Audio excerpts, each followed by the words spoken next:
Coming up, we're going to look at the unique talents you have that allow you to find the role that you were wired to fill. And then some of the top worries for C-suite executives and what that means for you as talent. Let's go.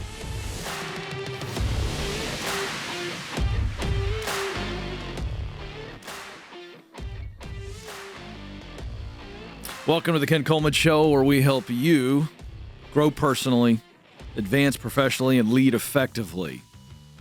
So, do you want to stand out?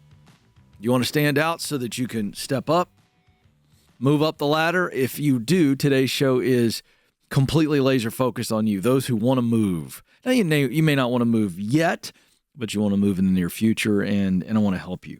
So, the problem is you can't set yourself up. You can't stand out so that you can step up until you really, truly are aware of your talent. I mean, laser-focused self-awareness on this is what I do best. A lot of people are in roles in their organization that don't match up with the talents that they were born with because they can't identify for themselves, or they can't communicate clearly what their top talents are. Like, this is what I do best, and I can say it in 30 seconds or less. I can say it with confidence, and not just say it, but believe it. I have tremendous clarity, which means I have tremendous confidence on what I do well. So years ago, I developed a tool called the Get Clear Career Assessment. It's now helped hundreds of thousands of people identify 3 specific wires, if you will. If we were to think of ourselves as machines and we were to crack us open and look at our wiring, I think there's 3 wires we all have. Talent is one wire. That's what we do really well. Passion is another wire. That's a role, a type of work that we really enjoy. And then we all have a sense of mission. And that last wire is this is what I want to produce in the world. I'm motivated by these results. So when you use what you do best, talent, to do work that you enjoy, we call that passion, to produce a result that matters deeply to you, mission, you are very much being who you were designed to be. In other words, you are fulfilling yourself. It's meaningful. Think about that. You're spending the majority of your day using what you do best. That is pretty rewarding. It feels better than doing something you suck at, right? You're doing something that you actually look forward to. You've lost track of time. You're in the middle of it. There's some real joy and happiness there. Dare I say fun. And then you are creating a result that aligns with your values. This is very personal stuff. So think about that. That is doing work that you're wired to do. So today I thought what I would do is break the tool down, the Get Clear Assessment. This is, again, available at kencoleman.com, but I want to break down just one of the wires, and that's the talent side of thing. And as I did research and began to work with the team to develop the assessment in these 3 areas to give you a detailed report on this is what I'm good at, talent, this is what I enjoy doing, passion, and these are results that motivate me, get me up, and no one has to motivate me at all. I'm self-motivated. So I want to break down the 12 talents. Now, I want to give you just very little context. I identified these talents after decades of career coaching, helping people. I also looked at what was essentially assembled as work skills, hard skills, soft skills, and there's a lot of research and a lot of resources where I could kind of look at the total menu, if you will, and think of all of the skills in the workplace. And I attempted, and I feel really proud of what we and the team did by bucketing those into 12 core talents. So the talent, think of the talent as the bucket, and there are skills within the talents that you can define, but it is essentially the talent. I am bringing this bucket, and I can develop skills, And so there are 12 talents, universal talents. And I want you to listen and watch along as I walk through these. I'm just going to list them out briefly and then a quick definition. That's all we have time for. But the whole purpose I'm doing this for is for you to begin to resonate with 3 or 4 or 5, whatever, and even write them down. Go back and listen and rewind, if you will. And this is all about getting you self-aware. And as I list these talents, be thinking of this. I see evidence of this myself, that I'm good at these things. So think proficiency and ease. And then I hear evidence of this from other people. They tell me I'm good at these things, okay? So here we go. Let's jump ahead right to the list. And this is going to be great. Number 1 is the skill, now not in particular order, but these are the 12 talents. The talent of communication. If you have this talent, you're gifted at sharing thoughts, feelings, and information through speaking or writing. All right. 2, compassion.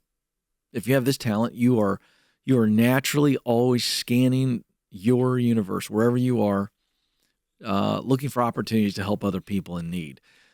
The 3rd talent is the talent of connection. You are very gifted at getting to know people and form relationships. This happens with ease. You can find ways to find commonality, if you will. Number 4 is discernment. You are perceptive about people and situations. You have the ability to read the room, if you will, read a person, and then you have a gift of saying things in a way that people go, you've gotten to the heart of the matter. 5, this is the talent of execution. If you have this talent, you're very, very good at getting things done. A to Z is not a winding, long, frustrating path. It is a straight line of efficiency and excellence, and you enjoy getting stuff done. It feels good. You're good at taking a plan and executing on the plan.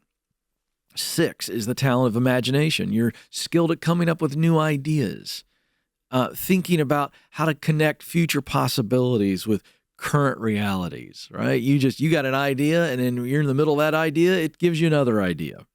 Number 7 is the talent of inspection.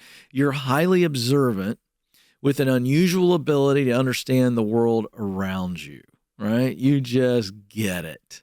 And people marvel at that. Number 8 is instruction. You're gifted at passing on information, sharing knowledge, teaching others. 9 is the talent of justice. You have a strong sense of right and wrong. You see good guys, bad guys. You not only see it, but you believe in right and wrong. The world is black and white. There's not a lot of gray. And if there is, we want to fix the gray because it's probably hurting the black and white situation. And what we need, you are a crusader, if you will. You're quick to defend. You're quick to stand for right. 10 is logic. This is the talent of being really, really gifted at critical thinking, solving problems. Emotion is not your meter. Logic is. And you're gifted at seeing things. Next is organization. The 11th talent, organization. You're good at creating order out of chaos, coming up with a system that makes things go from inefficient to efficient. You walk in the room and you go, whew, this is a mess. This should be done better. You can't help it. You see it everywhere. And finally, the 12th talent is the talent of persuasion. You're skilled, gifted. It's easy for you to influence people. You just can do it. You have the ability to sway people, and that's influence. Now, fulfillment and success in your work starts with this wire, the wire of talent. You've got to know. You got to dig deeper and explore and take notes on your past, where you excelled in school or in extracurriculars, where people compliment you, where people applaud you, where you see success. This is huge. It starts with talent, because talent are the tools that allow you to do really good work. Hey, if you want to get clear, go to my website at kencoleman.com, click on the store and get the Get Clear assessment and begin the process of seeing what you do well, seeing how the rest of the world sees you. It's going to be a game changer. We start with talent.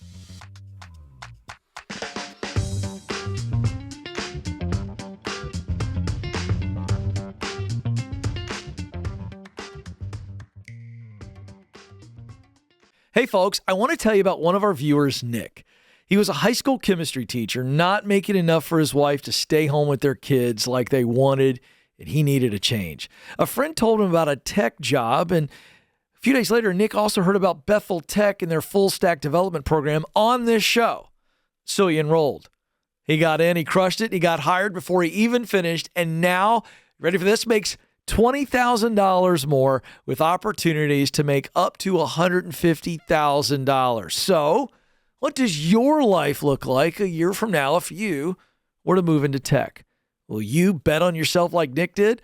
For as little as $5,000 in just 15 weeks of your time, you can learn a skill that will land you a great job in tech. And remember, Ken Coleman viewers get a 10% discount. To find out more, go to betheltech.net/Ken Coleman.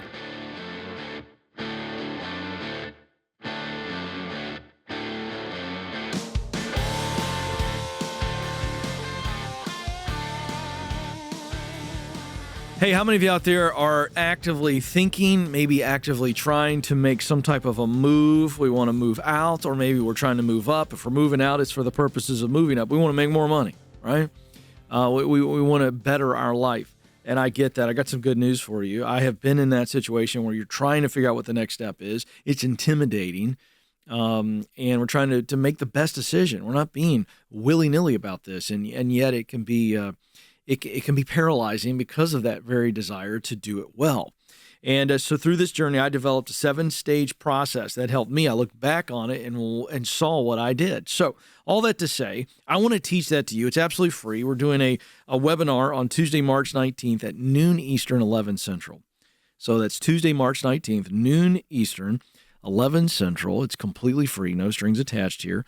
I just want to teach you a process that will help you get clear so you can be confident and step forward. And there are some stages, and it really helps to know, oh, this is doable, and I know how to do it. Boy, that does free us up. Go to kencoleman.com/webinars to sign up today. That's kencoleman.com/webinars. All right. So the team gave me an article recently here that I want to comment on because this is about your professional future, you being able to grow and advance so we're making more money. And this data is important, and it shows you a tremendous opportunity. The headline reads, this is a finance article on Yahoo. It reads, these are the top worries for C-suite executives in 2024. And again, you may not work for a public company, so you're going, well, is this relevant? Yes, it is. And I've also going to follow this up. I did some research on the most in-demand skills for 2024. This is from LinkedIn, so this is fresh. Okay, so this is going to be very, very helpful. All right, let's get to it. Here are the top concerns, but there's one that stands out, and this is an advantage and opportunity for you who want to move up. You want to grow professionally. This is a massive opportunity, okay? 38% of executives say they're concerned about digital disruption. 33% are worried about cyber risks. The cost of energy is 25% of leaders. Access to money and financing, because a lot of the big businesses, they borrow money for capital, and with interest rates being higher, it's a lot more expensive. That's what that means. But the number one topic, and I just kind of giving you a quick snapshot, but the number one topic is not all those normal business issues that we hear about every day. The number one concern for top executives is talent. 60% of C-suite executives said that finding, hiring, and then upskilling workers was their top concern. Executives are wondering, all right, we had the big great resignation where people were just playing musical chairs and we were paying for it. And now that has slowed down and people have kind of settled in. So now they're going, what do we do? That trend is not there. And also, just to give you an idea here, the cost of hiring and training new people is way more than upskilling the people you have. So they're looking at this going, this just isn't good business to rely on, to put our entire talent strategy on outside people, bringing them in. So this is why I'm telling you, this is a wake-up call. This is a great opportunity for those of you who want to move up. Leaders across the board are going, it takes time, it takes effort, all of that is costly, to go find somebody out there and bring them in here.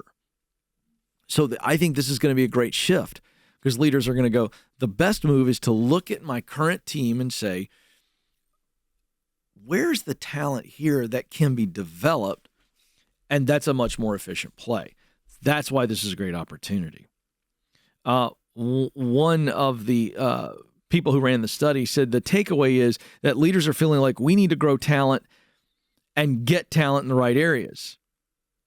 They're asking, where do I not have the right talent and how do I adjust for that? So if we use a simple analogy, they're essentially going, okay, if I look at my bus, where do I have a seat that is unfilled? Meaning I don't have the right talent in that seat. That's what they're asking. And again, a reminder, the cost of attrition, you lose somebody and then going to get new talent, is over 2x what it costs just to train employees you already have. So in these big companies where they're looking to shave money every which way they can because it matters to the stock price, all of a sudden this becomes a huge opportunity for those of you who are willing. More on that in a minute. I've got some takeaways, some practical takeaways that I'm going to give you today that I believe you can seize on this opportunity and essentially get the competitive edge. That's why I'm sharing this. So I'm going to give you some specifics. Okay. 79% of workers want training in AI, but only 64% think they're receiving the training they need, and 57% say their training was inadequate. So a lot of people are going, I want to add the AI skill to my tool belt. I need that tool, and I think that's smart.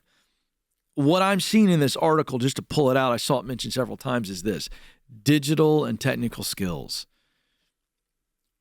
Technology is what I mean by technical. Digital skills. If you can get more technology training, add some digital tools that includes AI, that's your bucket. You can go do more research on this, okay? But there's also soft skills. Now, let me just address this. On the technology side of things, one of the reasons that I've been a longtime partner of Bethel Tech is because of their ability to, either through a micro-credential, which is only 6 weeks, or their big program, 9 months, and it's so affordable. The price tag on that is just over $15,000 for the big one, but $5,000 for a micro-credential, is that you can learn on your own pace and sometimes get reimbursed, but even if not reimbursed, it is an investment in you. We'll talk more about that in a minute. But that's why I endorse Bethel Tech, and that's a great example of I can upskill or have my company pay for me to upskill, and I am essentially dictating my own promotion. This is real. This is possible. All right, so I went to LinkedIn and did some research, okay, because they're studying this all the time. I would consider them one of the top authorities. And so here are the 2024 most in-demand skills right now. And I'm sharing this because I want you to essentially be able to take an inventory and go, if I was going to rank myself, and this is the fun exercise. As you're listening, if you need to pause and journal here, or you need to rewind, here's what I want you to do. I want you to rank yourself on a scale of 1 to 10, 1 being suck, 10 being amazing. And just rank yourself. And for those of you who are really serious about growing, take this list. And by the way, you can search this. If you just search the most in-demand skills for 2024 LinkedIn, it's going to pop up, okay? So you can look at the same thing I'm looking at. If for those of you who really want to grow, take this list to your coworkers and take this list to your leader. See where you're at. Have them rank you. Because there is room for improvement, okay? All right, let me go through the list really quick. See where we're at on time. Okay, great. I got a minute and a half. This is super simple. Number one in this list, but it's not the top skill. So we're going to give you one on top that's the top skill. One on the list is communication. I mean, listen, the ever-expanding range of channels and platforms, collaboration is a must. It's no longer an option. Effective communication is going to make you stand out. 2, customer service, the ability to just take care of people. This is now more than ever a huge deal. Leadership is 3. You got to be able to lead people. 4 is project management. 5 is management. In this list, I would consider that leadership. 6 is analytics with the just data everywhere. There's an opportunity always in analytics. Teamwork. Sales is 8. 9 is problem solving. 10 is research. But the number one, the top skill of the moment, by the way, this is not the first year it's been at the top. My team will remember me talking about this. The number one skill still is a soft skill. And you ready for it? It's adaptability. The ability to accept change and then move on as a result of change. Adaptability. That is a soft skill, and it is wildly popular. And it's a spirit, if you must know. It is an attitude, but it's a spirit of, okay, there's 2 things that make me adaptable, by the way. Number one, I got to realize this is happening. This ain't an option, and I got to accept it whether I want to accept it or not. So now we go, okay, so what does that mean? What must I do to not just accept it, but then move through it and beyond it and adapt to it? That is adaptability. So there you go. Listen, here's the deal. You got to go to your company on specific skills and say, if I raise my hand, will you pay for these? If they won't, invest in them yourself. That's what makes you stand out.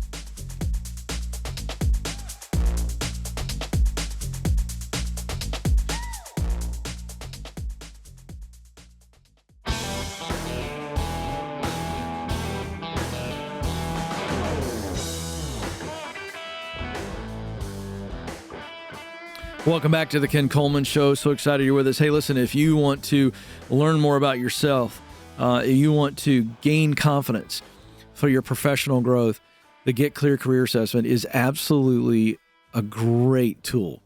It's only going to take you about 15 to 18 minutes, and you're going to get more awareness than you've ever had before. I talked about it earlier in the show. Check it out.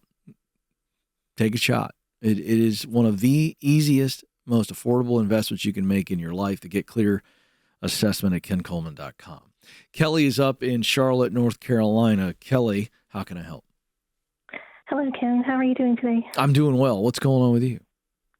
Well, first, I appreciate you taking my call. Sure.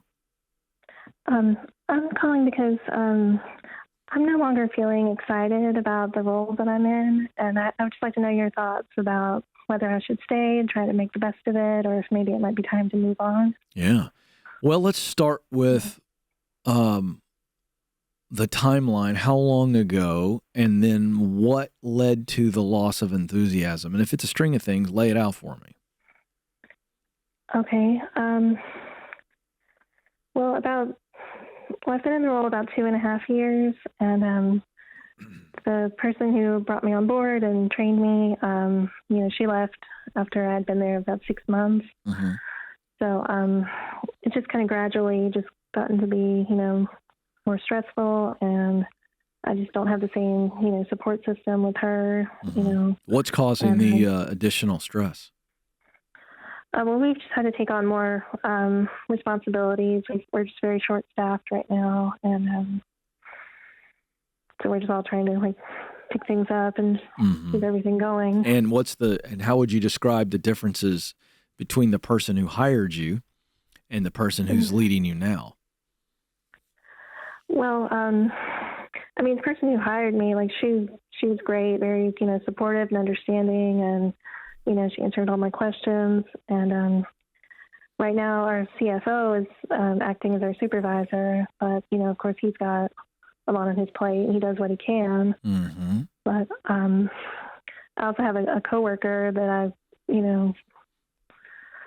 directly work with, and she and I, we our personalities are very different, and she's not the most approachable person, and so it's just hard for me to reach out to her and I guess get the information that I need from her. Yeah. So you feel trying to think of a metaphor. Give me a metaphor. Give me a word picture that describes your emotional and mental state during the workday. I'm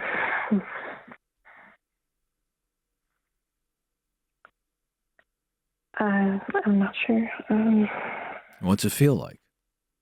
What does it feel like? I'm not trying to put you on the spot, but I want to get to the real crux here. What does it feel like during the day? It just feels, I guess, heavy. It feels like there's a lot of pressure there to get things done and be able to. And you just you feel lonely, yeah?